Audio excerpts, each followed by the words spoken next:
Okay, cool. What's up, everybody? Welcome to the RoundTable TV producer chat. I don't know which way anybody is here because the boxes don't always line up, but I know we got Rob Oberth, the Godfather.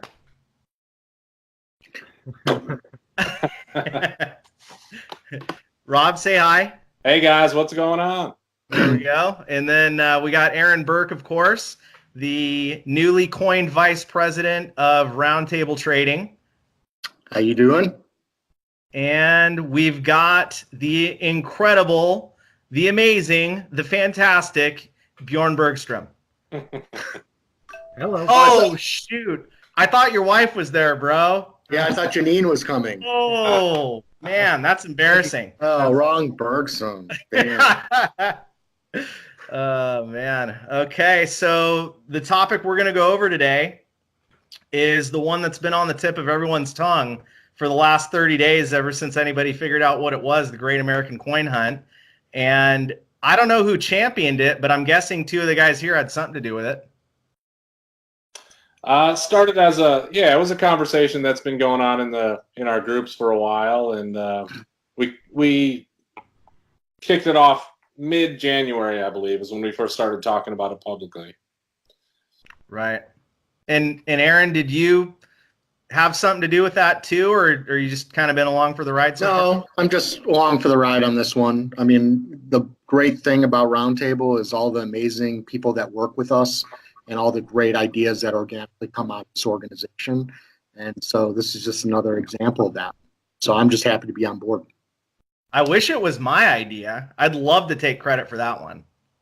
Sure. I don't think it's an old idea. I think it's been around for a while, you know. Yeah, in different ways, right? I mean, to me, when I think about what Great American Coin Hunt is, getting people to check their change, getting people to look for valuable coins, it's like the Max Mail days. I mean, he was doing it in the early 1900s, maybe in a little bit different way, offering big money for key dates. And then some others have done it throughout the decades. I think even Dave Bowers did a campaign like that in the 60s when he was a little bit younger. So definitely not a new idea, but I can't think of anybody in my lifetime that's really championed it in the same way. I think the ANA did something like this at one of their shows on a local level. They would put out coins and then encourage people to bring them in for free appraisals at the show. But the campaign really, that's the beauty of social media, is you can start a conversation and then it takes off like wildfire. So it would not happen without some of the other groups that have been participating and just the community at large kind of pushing it forward. Yeah, I think it's really wonderful that, you know, everybody wants to get involved with this. Not only dealers, but collectors seem to be pretty excited about it as well. And the fact that we're getting some of the organizations and now the Mint is getting involved as well, I think just shows the magnitude of this whole project, where it's going. Totally. The community seems to be really behind it. I've seen very few marketing campaigns, promotional ideas, whatever you want to call it, where so many people have all wanted to get involved. So it's really cool. This is a time when the coin market needs the community to kind of become one and bond, if you will, just because of the way that it's been for the last at least decade or more that I've been involved in it. And Bjorn, I think you said you were getting involved in it. What are you doing for Great American Coin Hunt? Well, I just got 2 bags of Ike dollars in the mail the other day, so I'm going to put maybe 1,000 in my pocket for the Cubs game or something that we're going to. Or Wow. I don't know how many Ike dollars you can carry in your pockets, but I'm going to test it out that week. So, man, what are you going to buy shots for your whole section or something? I don't know. 1,000 of them. God. Well, we spent all the way to Pittsburgh. I drove from Marietta to Pittsburgh last week for the show, and we spent them at every gas station, every restaurant, and not just coins, also silver certificates of red seals, and at the bars for tips and everything. So every dime we spent the whole trip was old money. I was there for one of those. Yeah, that's right. That was cool. That was very exciting. So. Did anybody kind of understand what it was? when you gave it to him? Most people said, wow, it was just kind of a reaction that was kind of cool. That's interesting. Maybe two people actually said they couldn't take them. We were at a restaurant and we were buying drinks with the old money, and then like by the third or fourth round, the waiter came up and said, we can't take these. So I don't know what they thought we were trying to pull, but I don't know what they were thinking. I mean, it's legal tender. It is, yeah. It's legal tender. So they probably thought you guys were using fake money or something like that and didn't know any better. Right. There's going to be a lot of that. That's why, the education needs to happen with this program. So we'll get it out, get it in people's hands, and, handle those questions when they come up.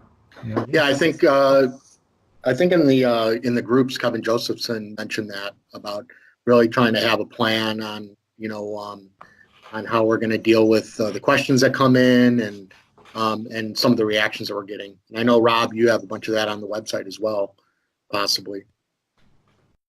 Yeah, we just need to be patient, and we need to look at it as an opportunity that hasn't showed itself in a while. And we really, I think, as individual dealers, we need to recognize the opportunity to educate and convert non-coin collectors into potential coin collectors. Give them a book, a Dansko book, and have them put the coins in the book, and maybe give them a few more coins if they come to your shop, and try to build collections for people. I think what's going to be fun is Chicago, coincidentally, because National Coin Week, Central States is going to end up right in the middle of National Coin. That's going to be ground zero. I mean, there's going to be 60 or 70 of us at the Cubs game spending and dropping these old coins. Plus, we're going to be all over that area. So that's going to be a lot of fun. I think that's a really good point that Kevin made, and then you brought up here about dealing with the new collector. We haven't had this in the same way, I think, since the state quarter program. And I remember getting those calls 10, 15 years ago. Hey, how much is this quarter worth? Hey, this one has 2 leaves there, or whatever. And, in a lot of those cases, there's not a value difference between spendable change and that. And as somebody that deals with high value products, it's kind of easy to dismiss that right off the bat. But I can tell you that I had many clients who never collected coins before, got involved in state quarters, and next thing you know, these guys were buying $50,000 and $100,000 coins. So I think that's something that Kevin got right on the head. I mean, we don't know who's going to be walking in our door, who's going to be calling us on the phone, who's going to be messaging us online. And so the inclination is to maybe dismiss something, but then if we, Oh, okay. I thought somebody else was chiming in. So the inclination is to maybe dismiss the wheat cent question, but we never know. The guy who could make our entire year could roll up asking how much that wheat cent's worth. So it certainly made me pause for a second and really think about what we were doing with it. Yeah, I mean, it's been 20 years since the state quarter program. Those kids who are collecting those, or the teenagers or 20-somethings that were making those calls, they're the coin collectors of today. So, as these calls are coming in, these are going to be the collectors, the serious collectors 20 years from now, 10 years from now. We're all going to be around, Aaron, Bjorn, Ryan, we're all going to be in this industry. And, we want it to be a robust industry. So we're, putting the time in now is going to pay off for not just us, but the entire community. Exactly. And I just wanted to give everybody watching this video a quick reminder. There's a lot of ways to interact for Great American Coin Hunt. You can go ahead and hit us up on Facebook. There is a Great American Coin Hunt page that's dedicated specifically to it. You can also get in touch with us on RoundTable's Facebook page. There's a Great American Coin Hunt Instagram. And have we done a Twitter handle yet? Yeah, it's Great Coin Hunt on Twitter. Okay, awesome. So there's GreatAmericanCoinHunt.com as well. Yeah, they've got an awesome revamped website. I saw that there'd been some great changes there recently. So make sure that if you want to get involved, just know there's a lot of ways. And shoot, go to all of them. They each kind of have something unique to provide in the way of interaction and content and all that. So one more thing before we sign off here.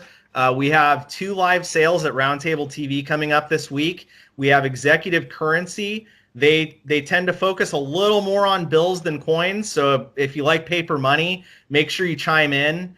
There was a really cool Lazy Deuce note that sold. I think that was last time, right? Yeah. That was on the last one? Yeah, sure did. Yeah, that was somebody pretty paid cool. all the money and some for that one. $7,500. And then, of course, our buddy Bjorn here is going to do, he's going to be more running the chat, but his wife Janine's going to go on this coming Thursday for a live sale as well from Kearney Coin Center. So make sure you stay tuned on that. And let us know what you guys think about Great American Coin Hunt in the comments section here. We want to interact with you guys and see what you have to say. All right, so thanks for joining us, and make sure you stay tuned. We are going to post another producer chat coming up here on the 2019 W quarter. Thanks for joining us, and we'll see you guys soon. Thanks. Thanks.